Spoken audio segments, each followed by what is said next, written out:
Welcome everybody to our workshop today at the Rec Innovation Lab with Anastasia May from Theract. She's one of the student founders here at the Rec Innovation Lab. She is starting her startup through the incubator here at Miramar. And I've just to let everybody know, I did put a link to the application for the summer cohort of the Rec in the chat. I'll put it in right now. And so if you're interested, you can always fill out that application. We'll also be sharing more information here in just a little bit about what we do at the Rec. And then with that, I think I will first ask Stephen, do we have any housekeeping items? No, I think we're good. Later on in the workshop, we're going to be dropping a survey link so we can get feedback for Anastasia and for the Rec, just so we can see everybody's thoughts about how the workshop went. Thank you. Awesome. Yeah, thanks. Thank you so much, Stephen. And if you have a question, everyone, feel free to speak up. You are muted and your camera is off, and that's intentional while Anastasia's speaking. But just remember that if you do want to speak, that to turn that camera and the microphone on. And Anastasia, I will pass it over to you to tell us a little bit about what we have in store for us today. Thank you, Tanya. Hi, everyone. Thank you all for being here. Just to give you a little bit more history about me, in case you don't know too much, I am the CEO and co-founder of Theract. And I think it's important to have a little background of how I came to mindfulness and being able to bring it to you today to teach you, as it is also something that I teach a lot of the people that I work with, not only in the company, but the people that I also have as clients, or Theractans as we like to call them. I started in my professional career at San Diego State as an athletic trainer working in the sports medicine field.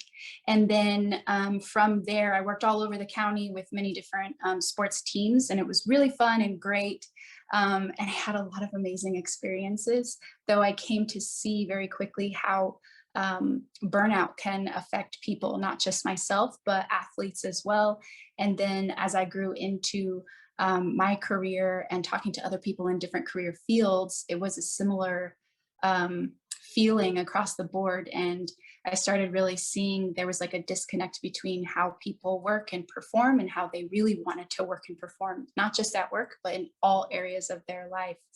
And it was through my own experiences with overworking, working 50 to 60 plus hours throughout an entire year without being able to take significant time off of work, that I needed to have tools and resources for my own health and well-being, for my mental health, for stress reduction, for emotional well-being on top of physical well-being.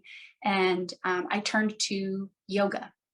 Initially, I don't know if any of you have heard of Yoga with Adriene. That was the first teacher that I resonated with. I had practiced yoga before that a little bit as recommendations from other people, but it hadn't really vibed with me until I found Yoga with Adriene. This was about 2015. And through her, I found meditation. And through meditation, I ended up finding many different forms, and mindfulness is actually like the umbrella for practices like meditation. So since then, I've been practicing a lot. I've taken a lot of courses and learned from different teachers, different styles. And currently, I'm a part of a program called the Inner MBA. It's a certificated master's program in collaboration with 3 different organizations: LinkedIn, or institutions, I should say, LinkedIn, New York University, and a company called Sounds True. And it is a mindfulness-based leadership in business development program. And through there, I kind of was inspired to really take mindfulness to another level and to bring it to all of you to start teaching in places like this. So this is the first place that I'm actually doing like a very structured and formal teaching of this subject. And I'm very excited. So thank you for being here and for allowing me to bring this to you today. I also want to say throughout this entire presentation, it's not really a presentation. I'm not going to have a PowerPoint. I'm mostly just going to talk and then take you through an exercise with me. And I want to say that it's okay to interrupt me at any time. If you have a question, raise your hand. if somebody can help monitor the chat, that would be really great. So I don't have to keep checking back and forth. We do monitor the chat as you go. And if we see anything, Okay. we absolutely let you know. Wonderful. Yeah, so that would be great. If anybody has a question at any time, please feel free to interrupt, ask away. I don't mind changing what I'm going to talk about to tailor it to more specifically what it is that you're looking for. So with all that being said, I'd like you to take a moment with me here as I invite you into a practice that we begin our meetings in Theract with. Pretty much all of our meetings, we start this way, and specifically in our staff meetings. Every Wednesday, we have a staff meeting that we call Meet Well, and we begin with breathing together. So I would like to do it for 1 minute. If you would all entertain me for 1 whole minute of breathing, we'll do that together here on Zoom. I will monitor the time, and I'm going to leave my camera on. I usually take my glasses off and I close my eyes and I breathe, and I invite you to do the same. You're welcome to turn your camera off. You're welcome to turn, I think your camera is off. You're welcome to, or I don't know if it is, but if it isn't, you can turn it on. You can do whatever you want in this minute. If you really don't want to breathe, it's okay. Though I invite you to just take this minute to sit with me for a second. So recommend they I'm do. going to go ahead and do that. I'm placing my feet on the ground. My hands are on my thighs, and I'm just kind of sitting up in a position that feels nice and relaxed for me. And the next time you hear me talk, it will have been a minute. So go ahead and come to a nice, comfortable position and breathe.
Good. That was 1 minute.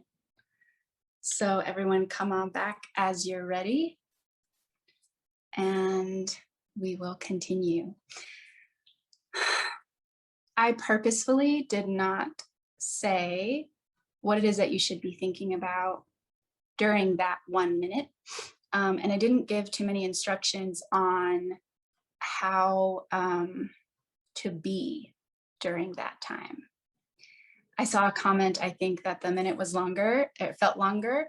It actually felt longer for me as well. I'm checking that, yeah. It actually felt longer for me as well. I think I could feel in my body that I'm nervous about speaking in front of you. I could feel my heart pounding, and I could feel that it was really hard for me to get my attention out of my head to my body so that I could ground and come to a place of more calm and peace. So I didn't give too many instructions because I wanted to know for you what came up. So if anybody would like to share anything that came up during your time and that 1 minute of sitting, of breathing, I leave it to you for just a second here. Lovely and relaxing. Thank you for sharing, Lauren. I also kind of felt that too, which is nice. Peaceful. Yes, peaceful. I love that. Thank you. Focused, relax as well. Thank you. So something I really love that I was tuned into recently, a chance to relax from all the finals and projects. Yes, calming, self-soothing. Something I was turned on to recently in a Dharma talk I participate in on Tuesday evenings is a really beautiful a beautiful metaphor for the breath, and thinking of the breath as a bridge, something that can help connect you from one thing to the next. So we started this by me opening and talking about myself, kind of centering myself and letting you know a little bit about who I am and where I came from, how I got to this practice, in order for you to get a little comfortable with me and who I am. But that was really quick and quite rushed. And in my opinion, because I know how I was feeling, for me, I was nervous. And then after breathing, it kind of allowed me to calm and center and get present with you here today. And so now we can like move into this whole topic of mindfulness and just kind of go on and speak about what it is and why I think it's important for the workplace, and specifically for all of us as entrepreneurs and as leaders from wherever we are in the organizations that we're a part of. So to begin, mindfulness as an umbrella term is a way of focusing your attention. And where your attention goes, your energy goes. And I think this energy is it is the currency of the entrepreneur.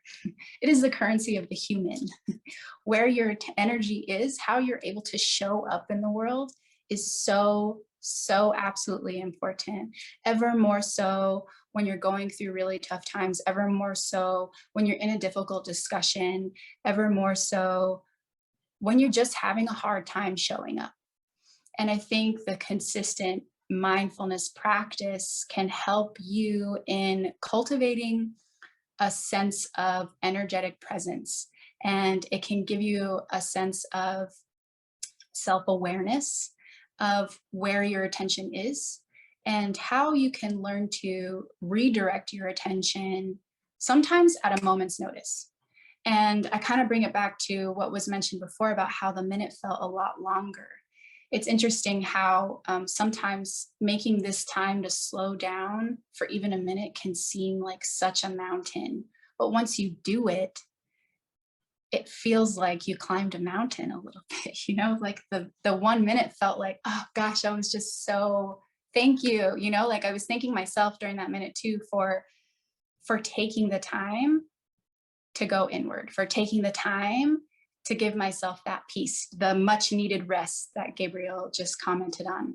And I think that is a wonderful way to fill your cup up, so that then you can turn on this energetic presence for everyone else that you have to interact with throughout your day.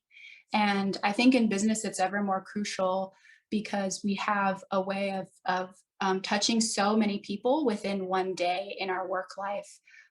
It's different than just like regular family life, because you're not just at home. You know, we have social media, we have Zoom, we're on calls with many different people. We're really putting ourselves out there into a world, trying to get our product out there, trying to get our service out there.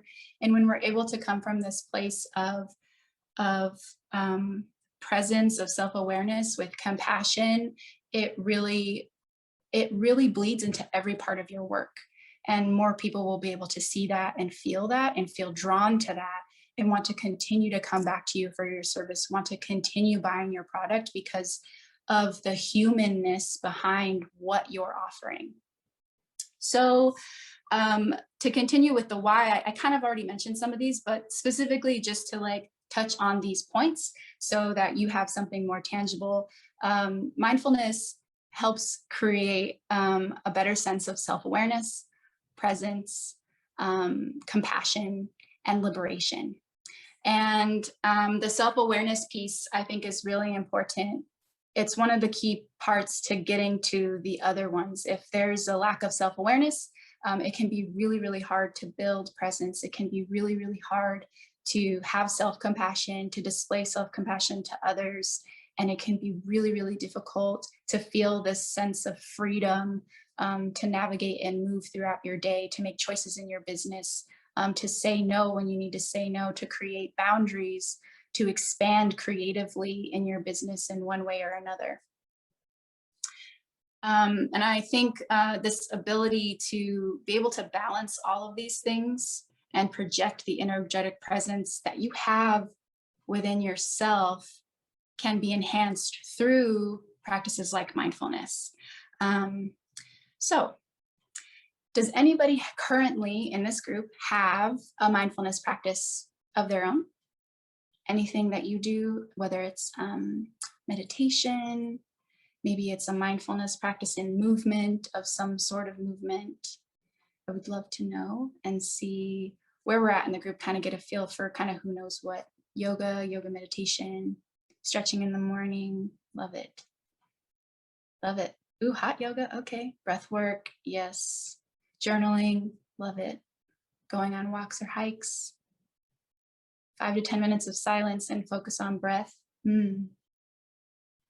Thank you all for sharing that. And I love the variation in it because mindfulness can be so many things. And I think that's also something to remember, that you can bring it into so many areas of your life. And I love to do it in business because it's such a beautiful way to bring you closer together to your team. And when you're closer together to your team, not only is like the energy flowing and things are getting done and wonderful and you're having fun at the same time, there's less stress, less anxiety. It's just easy to kind of get things done. There's also this beautiful sense of like creativity that is born and that is continuously fed and fostered. And it's like anyone can submit an idea. Anyone's like, people are just like ready to throw it out there. And for me, the creative piece was like the surprise of mindfulness, taking the time to really go inward and to sit with myself in so many different ways, to sit with different aspects of the business and pay attention to the smaller details and really focus my attention on one aspect over another, has just like blown up the amount of creativity that I feel like Theract has and will continue to have as we continue to all practice together. So with that being said, I'd like to walk us through another mindfulness practice, another way of directing attention. So if you will entertain me again for a little bit here, I would really like it if you can bring all of your attention to the device that you're currently staring at, hopefully staring at for this Zoom, or maybe listening to for this Zoom. And just look at it. Take note of the shape, whether it's a phone or a laptop, a desktop computer, an iPad. Take note of the size. Are the corners rounded? What color is it? And begin to bring your attention to some more finer details of the product that's in front of you. Can you remember when you bought it? Did you buy it, or did someone get it for you as a gift? Do you remember where you bought it or where it was bought for you? Did you order it online? Whether you ordered it online or somebody got it for you, can you step back from the device even further and consider every step of the process, going backward from the time that you had it in your hand to it arriving in the box, to the vehicle that brought it to your home or to the store that you got it from, to the factory where all of the components were put together or even made. And even thinking about what all of those components within this device in front of you are made out of. And maybe consider, where did that come from? How did that come to be? And as I take that in for a moment, I think what a beautiful merriment of the resources we have on this planet and the creativity of the human mind to dream up such a thing in front of us that we're able to use to connect on this platform today. And as I go all the way there, I feel such a deep sense of gratitude for this planet, and gratitude for the people who have such a creative mind, who have the stamina and the determination and the creativity to be able to create something like this. How beautiful it is that we have this today. So how was working through that little exercise? What was that experience for all of you as I kind of like walked us back and kind of took it backward? Were there any thoughts that came up for you that were different than mine? Any feelings that came up around technology, around the impact that technology has on our ability to connect, around, well, a lot of other things, sustainability, packaging, how things are made in general. And it's okay if nothing came up for you. Also recognizing that too and leaving space for that. If you wish to share, I would love to know anything that did or did not come up for you during that. Positive to connect. I'm going to go ahead and pull up the chat a little bit here because of the connection, but quickly became negative when I started thinking about where these things really come from. Thank you, Stephen. Interesting. It made me think about how I don't usually think about it. Yeah, thank you, Lauren. Yeah, I think it's interesting because of that too, on both counts. So I think mindfulness can be a way to like expand your awareness outside of self, which sometimes is really great. We need to do this. We need to think more globally and how what we're creating in our businesses is affecting the world, right? Because a lot of us want to have like a large impact. We want to create revenue, generate sales into our business, create communities. So it is important to like, boom, go out there with it. And this is a beautiful way to do that, a mindful way to do that. And I also think it reminds us how much we take for granted and all the things that we have in front of us that are available to us to inspire creativity, to inspire presence, to inspire compassion, and really connect, to inspire connection. I'm gonna take a look at the chat and see some more of these comments. Made me realize how innovative these creations are and how much of our time and lives it takes up sometimes. Yes, absolutely. Gratitude, awe, wondering, what am I supporting by purchasing this device? Absolutely. It made me think about mindfulness and gratitude for the people who make that happen. It also was a nice way to step out of the things I think about daily in my bubble. Made me think about, or I think we should respect nature more, mother of everything. Yes, thank you. Beautiful, beautiful comments. And all absolutely, I resonate with those on many different levels and in different ways. Thank you for sharing. So to step away from this for just a moment and transition a little more back to mindfulness, I do also want to honor where mindfulness came from. I think a lot of us know mindfulness in the United States very popularly as a secular practice. It was something that was secularized from the East and has become this like booming industry within the US in wellness and well-being, and has taken many, many, many forms.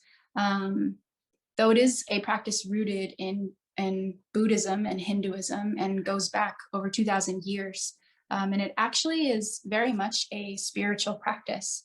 It was a spiritual practice that with a goal in mind to end suffering, which I think is really, really beautiful and interesting too, because mindfulness helps create such self-awareness. Mindfulness is very much about going inward first and seeing what's going on for you first. Though it's a spiritual practice not only to end suffering within yourself, but a collective suffering as well. So it's like it can be a very selfish and selfless practice at the same time, I think, which is kind of like fun to think about, at least for me. So just to go off of something, a reference that I have here, according to a Buddhist text, the Satipatthana Sutra, I may have messed up how you pronounce that. Buddha encourages the focus on 4 foundations of experience to end suffering. The first being the body. So an example of that is the breath, which is what we practiced at the beginning of this. Sensations or feelings is another area of foundation. The third is the mind, the consciousness, and the fourth is mental contents. So those are like 4 areas that it generally focuses on, and you can expand those into many different ways. When you're thinking about it in the workplace, something like bringing in the breath is a really good way, like I said, to open meetings, to transition from one thing to the next, to kind of clear your mind of maybe what happened in the meeting before, so you can refocus your attention onto the project that you have in front of you. It can be also a way that you can foster some collective healing within your group. It can be a way just to foster connection and community within your team. And it can be a way to continuously fill your well with compassion, with good energy, with the love that you need to continue working throughout your day with energy and presence and compassion, and feeling the sense of freedom to be able to do what you need to do in your work life.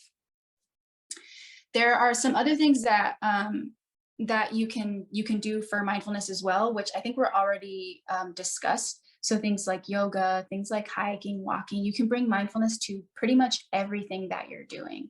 If you really just keep this idea of focusing your attention, redirecting your attention, and practicing it in very, very small and little ways here or there. So maybe you weren't able to open your meeting with the breath that day, or you forgot.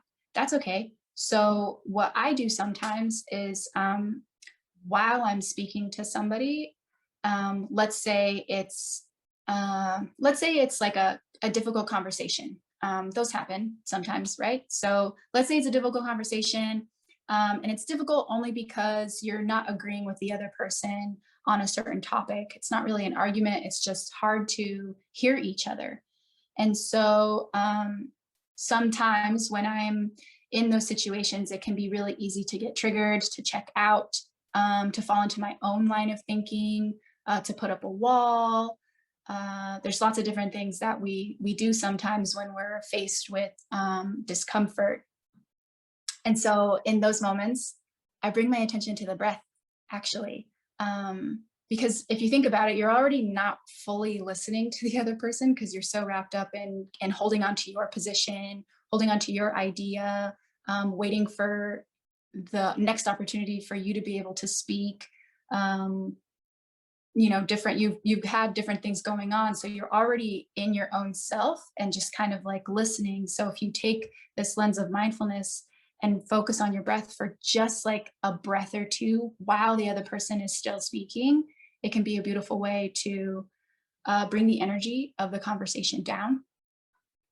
And at the very least, bring your energy down into your body so that you can come from a more grounded place when you do have the opportunity to speak, and to create more of a sense of presence so that even as they're speaking and the things that they may be saying are difficult or creating difficulty within you or discomfort within you, you can still hear them, you can still take in what they're saying and respond with compassion so that you can both see a way through and be able to come out on the other side, at least like with some understanding.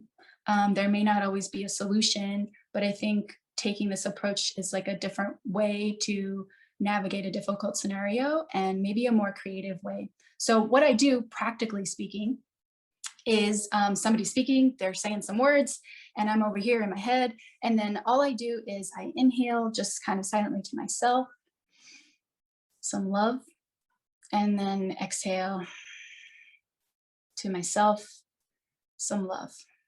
And then on the next breath, I inhale, give love to them, exhale, give love to them. And that's it. Just one in breath, out breath for myself, one in breath, out breath for the other person. And then a lot of times for me, that's enough. And I'm back in, I'm like right there with them in the thick of it. And sometimes that might not be enough. So I recommend doing it multiple times This is something that I've recommended to people in different situations. I work with people who work in high stress. Some of my Theractants are people who work in high stress environments. They don't have the luxury to step out of their work, literal work, where they're working with other people, it's in a hospital setting or something, to be able to have like more structured, calm conversations. And something like a simple breath technique can help, even just with their own energy and anxiety. Another thing that I like to do throughout the day, doesn't matter if it's like a difficult day or not, it can be a difficult conversation or just generally while I'm working on something, is to bring all my attention, we're pretending like my hands are my feet right now, bring all my attention to my feet and what they're doing on the ground. So generally speaking, I try to work from a position that my feet can be planted on the ground, or I'm like sitting all the way on the ground, to literally ground yourself, to help yourself feel this sense of strength and foundation from the ground up. And it's something you can simply do when you're doing anything, literally typing, you know, working. I'm on the Zoom right now. And as soon as I said I was bringing my attention to my feet, or that I do that, my attention went to my feet a little bit, even as I'm talking to you. So what I like to do is just kind of sit here and say, you know, okay, where's my right foot on the ground? Can I bring my attention to my big toe? My first toe, my second toe, I'm sorry, my second toe, my third toe, fourth and fifth toe. Can wiggle them a little bit, give them some movement. Maybe I can't get up in this second, or maybe I've been on the Zoom for the last 2 hours and we're just in a zone and I can't move right now. I can't get up to stretch or do a little bit of movement for me. So this is going to be my movement for me, wiggling my toes. And I'm going to do the same thing on the left side. And then I'm going to bring my attention to the heels of my feet and kind of like tracing with my imagination a line around the outside of my foot from my big toe all the way around the back of my heel to my pinky toe. And then I'm going to bring my attention to the very bottoms of my feet, like all the way on the bottom. And I'm going to try to really get in tune with what the ground feels like underneath my feet. Is it smooth? Is it rough? Is it real wood? Is it carpet? Concrete? What's the temperature of it? And this alone, just in me talking, that was maybe 15, 20 seconds of doing that. And I already have a greater sense of like being in my body. And now I'm kind of just like, all right, I'm going to get back to whatever I was doing and then go on for a little bit longer. I think practically, as I've been working in health and wellness and getting people to move and giving lots of suggestions about how to do it and when to do it and all the times you should move and not sit in one position for too long, you know, we just can't get away from it sometimes. Even I do it as a health and wellness professional. I catch myself in moments of like high creativity where I just really, really have so much energy and attention and focus on a project and excitement that I'm like, let's keep going, let's keep going. And I'll just bring myself out for, you know, seconds at a time to do something like that. And that helps reinvigorate me. It helps reinvigorate my energy, my presence, and allows me to continue in a softer and a little more mindful way, and bringing my attention to my body so that I can keep aware of what is happening in my body. Where am I holding tension? Where am I holding blocks of energy that I can be using toward my business? So I'm going to take a pause here and open the floor to you for any questions, any thoughts on anything that I presented, any other areas that you're looking for or that you're looking to bring a little more mindfulness into your workday, or just life in general. There is some time here to go over that. I don't mind taking a question or going through a scenario with you if you'd like. I have a question, Anastasia. So thank you for the presentation, by the way. Very relaxing and mindful. So the question I had was, so these are techniques for like, I see them as like small everyday kind of things. I know you touched upon like if a bigger issue happens, but what if something like really big in the world happens, like a national tragedy or something just really big? What would you say would be the best things to do to get yourself out of that mindset? Because I know if when something like that happens, a lot of people put themselves in like a very negative mindset and that like the world's going to hell, that kind of stuff. What would you say would be the best steps to overcome that? Maybe not overcome that, but like work through that. Hmm. That's a good question. I think an important question. And before I answer it, I do want to just say, I think that there are no negatives and positives also. And I think labeling things as maybe just as they are is something that will help in this for anybody. I think when we start to label that becomes, it takes us out of the compassion piece when we start to label situations like that, or what our feelings or reactions are. And then to answer your question, I think again, the answer really just is going inward. So a lot of people mention that they are already meditating and doing breath work. All of those things I think are really important. And just the sitting with yourself and giving yourself the time to be able to do it whenever you need to do it is really, really important. I know for myself personally, that is a practice that I've done, especially in the year that 2020 was. And then how 2021 continues to be. It's ever more important, I think, that you really, really give yourself the time to feel whatever it is that you want to feel whenever you want to feel it. And that is the self-compassion piece of mindfulness. Really, really getting present with what you're feeling, and not analyzing it, not judging it, just letting it be, and really sitting with yourself. A friend of mine who I practice mindfulness meditation with often, she has a beautiful way of seeing how to show up for yourself, and has mirrored it to me and helped me in my own practice, like to expand in this place. And I think of it when I go inward sometimes, and in these difficult moments where I'm not quite ready to sit with whatever feelings that I have inside, and I can feel that. And I just tell myself and imagine literally who I am today, sitting with the person inside who's not ready to feel what's there. Or maybe I am ready to feel what's there and I'm really feeling it.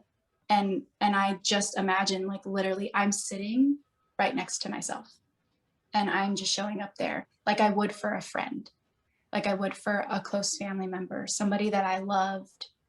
And I would just sit there and hold their hand, give them a hug, maybe lean on their shoulder or let them lean on mine. I do the same for myself. And so I think that can be a really beautiful way to show up for yourself every day. One thing that I do in the mornings, and that I generally recommend to everyone, is just checking in with yourself. It can be in a number of different ways. One of the most popular ways I've come to know is a body scan, literally starting from your head and working all the way down your body and just checking in with different parts of your body, you know, like what's going on here, what's going on here, what am I feeling here, what am I feeling here, and going through every single part. Another thing is the breath, mantras, meditation. Those all are really beautiful ways to start the day, to check in with where you're at. Because if you start from a place of, you know, there's that saying of like starting with your own cup full, right? And not going and emptying your cup with somebody else before you filled it up for yourself. And I think that's really the heart of mindfulness, is like you're filling your cup first before you go out into the world. Was that helpful? Did that answer your question? Sushi, sorry if I'm pronouncing your name wrong, said it a really good way. It's just that you just have to, basically what you're saying is you just have to feel it. You just have to like absorb it, feel it, and not like try to minimize it, not try to think of it, not try to opinionate it or anything. Is just feel it, right? Mm-hmm. Yeah. And sometimes it's really hard and difficult. And I would say sometimes we don't want to make the time. It's hard to ask for in the workplace. It's really, really difficult. I know as a leader in Theract, I've gone through some family difficulties in the last year and a half, and it's been a really beautiful practice in my own self and my own vulnerability to show up to my team and say, hey, I need to take a break, or my feelings are coming up here because of my personal life, and I'm really needing to, like, can you hold space for that? You know, is that okay? Can I take a break here and allow myself to feel those feelings? I have the beautiful opportunity to have that because I'm the leader of the organization. And by modeling it, I hope that my team also feels empowered to be able to say those things and let themselves feel even when we're working. But not everyone has that luxury. And so I also want to honor that and say that sometimes, you know, maybe something's coming up and you need to wait until later. Or maybe you have time, or you made the time, you scheduled it, and still nothing's coming up. And I think that's important to say, to give yourself grace, like lots of grace, that it's not always going to come up when you want, or even when you want it to and you have the time, and some of it's coming up. Maybe you're not ready to experience all of the depth of that feeling just yet. And that's okay too. You don't always have to work through everything right away. And sometimes it's actually better that you don't, and you give yourself breaks and time to slowly get through the difficulties of your life and kind of like move with the flow of how your life is unfolding instead of forcing it to work through all at one time. I think I can speak for everybody. That part you said, moving through like something doing in your personal life, coming out in the workplace, I think it's getting a bit hard to separate that right now, especially during the times of the pandemic, because people are working from home. So basically work is just an extension of home right now. And so for me, I know personally a lot of the personal stuff can bleed into work, and a lot of the work stuff can bleed into the home. And I just find it hard to separate that out and to think of it as one entity, as another, to think of it logically when it is blending in so much. Thank you for sharing that, especially the piece about thinking logically, because I think when it comes to business, that's where we all tend to stay, is up in our heads. And I think that's where actually like a lot of disconnect can happen, because we're humans, we're feeling beings first, more than logical beings. We may have thoughts, but we're feeling something. Our senses are like already going off before we even can consciously, like, logically communicate to another person verbally. So I think it's important to honor the feelings first. But that's also not a practice, I think, that we have in the United States. It's not something that is modeled for us by our leaders. And until it is, I don't know that we're going to see a great shift. So for me, that's why I feel so passionate and excited about sharing this, because I think sharing with all of you and other leaders can really help to show people that you can lead, and you can create the communities, you can create the products and the services, and have people come to your business and build out and grow your organization while feeling. It doesn't all have to be about business, because as you said, it really kind of isn't. I think the pandemic highlighted that it actually is not, it wasn't before. We just made it that way because we left our home box and we went to a work box. And so we were like more easily able to like draw lines in our brain and compartmentalize. And as you said, it's harder to do that now. It feels so blended because it actually is blended. This is our life. And work is a part of our life. And we're humans first who go to work and do things in the world. And I think allowing more space for emotion in a mindful way can really transform the way that work is done, actually. So thank you for sharing more on that. Did anybody else have any other questions or thoughts we can expand on for today? So going back to what Stephen was saying, how everything it like blurs into each other and it's difficult to separate or compartmentalize. I found that just going or like touching a plant helps me, like it's hard to like bring mindfulness a lot of times because like there's so much chaos and there's just so much happening that you need something to hold.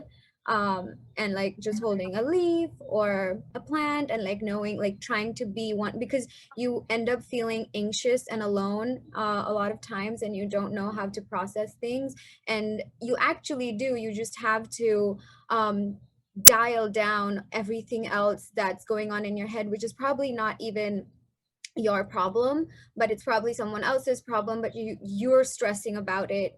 And to separate myself, or to like take me away from all of that, just touching a plant or animal or something and like feeling another living being helps me disconnect from all that chaos and think for once that I am a living being on this planet, and appreciate my presence and being on this planet.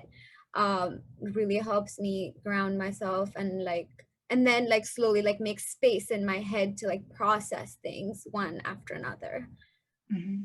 Beautiful. I love that. That's a beautiful, beautiful practice. Thank you for sharing that. I often do something similar with stones. So I'm wearing my tiger's eye today, and I always have this bracelet on to foster focus and clarity. And I wear them for usually when I'm in public spaces the most. I don't often wear them at home when I'm by myself, but I will do that as a way to kind of create and keep me grounded as well, keep me connected to something real that's from the earth. And then I've also just often held stones before too. So I love that you do that with plants. And I was kind of thinking when you said that, like, oh, maybe I'll try that too. I love that. I was just in the yard on Monday, repotting plants and pulling weeds. And it just is really lovely to get your hands on the earth, your feet on the earth, and really connect and ground. So I appreciate you sharing that. Thank you. Anybody else? Any questions or thoughts? Not a question or a thought, but I do want to say I left a survey into the chat. So if anybody can take that, please, it'll provide great feedback for not only for the rec, but for Anastasia as well. So that way we can improve upon any future events. Anastasia can improve upon any future workshops that she puts on. So thank you. Thank you all very much. And I hope to see you again soon. Thank you, Stephen. Appreciate it.